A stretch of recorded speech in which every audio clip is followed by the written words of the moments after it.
Canadian economy added 90,000 jobs in April. That's far more than expected.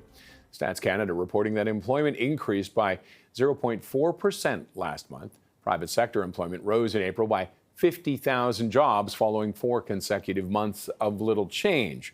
Wage growth slowed in April to an annual pace of 4.7%, down from 5.1% in March. The unemployment rate unchanged, though, at 6.1%. And joining me now is Don Drummond, economist at Queen's University and the former chief economist at TD Bank. Don, thank you as always for joining us. Hey, you're welcome.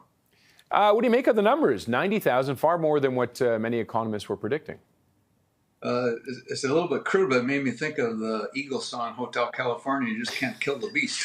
I mean, everybody obviously wants to have a job, and it's great, the employment's up, but the Bank of Canada, with the government of Canada, is trying to reattain this 2% inflation target.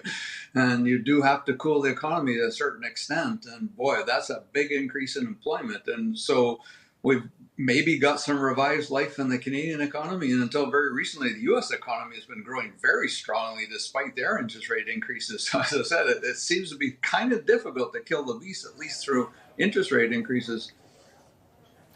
And with these 90,000 jobs, a lot of them were in the private sector. Is that good? That's good news for the economy, though, right?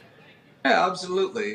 We've got big deficits and debt of all the public sector. They need to cool off on hiring and in general and spending people. So having it in the private sector is great. And who could argue against that? But as you indicated in the introduction, the wage increase is down, but it's not very far below 5%.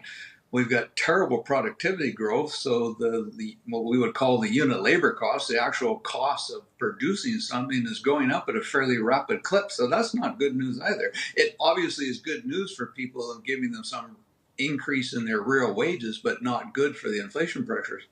And with that, what does that mean for the Bank of Canada? Are they going to hold steady in June, do you think? I think they may well have been sitting on the fence, and this may tip them to holding longer. And we've also seen quite a different rhetoric from the Federal Reserve Board. They were pretty much sign sealing and delivering they were going to start reducing, and now they're saying the opposite, we're going to wait. So I think we may see the Bank of Canada wait a little bit longer than people had been expecting.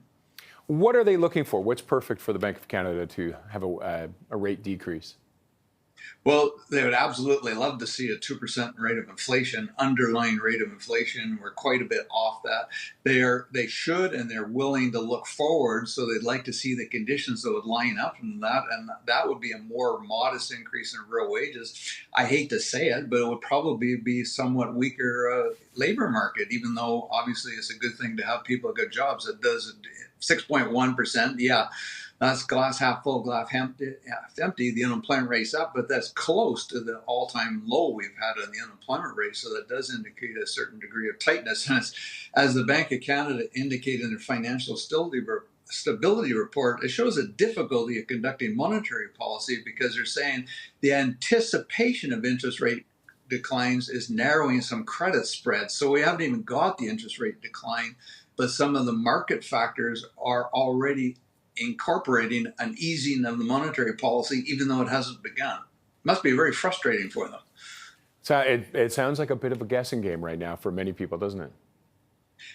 Absolutely it is. And this is the problem. There's long lags between economic activity and the inflation. There's long lags between the impact, and there's lags even in getting the data. So check in 2 years from now, and we'll probably be pretty clear what was happening in the spring of 2024. But the spring of 2024 is not clear at all.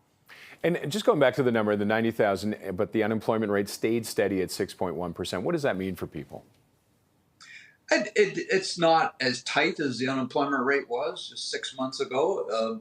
But if you look back, we've had this labor force survey since 1976. This is close to being the all-time low. Particularly when we've had monetary policy tightening cycles, we've had the unemployment rate go over 10%. This is a very different response that we've had on the monetary side. We're not seeing a crashing of the economy. If we measured it properly, we actually would say that we're in a recession, and that means our output per person. their economy is being driven forward by a phenomenal increase in the population of Canada, but we're not doing well output per person and our productivity is not doing well. So the Bank of Canada should put emphasis on that. And all of their inflation measures are coming down, but when we look at the underlying measures, the three technical measures they look at, or just something simple like CPI excluding food and energy, great progress has been made, but not 2%, certainly not an ironclad hold on that yet. Okay. Don, thank you as always for your insight. Okay. Don Drummond is an economist at Queen's University and the former chief economist at TD Bank.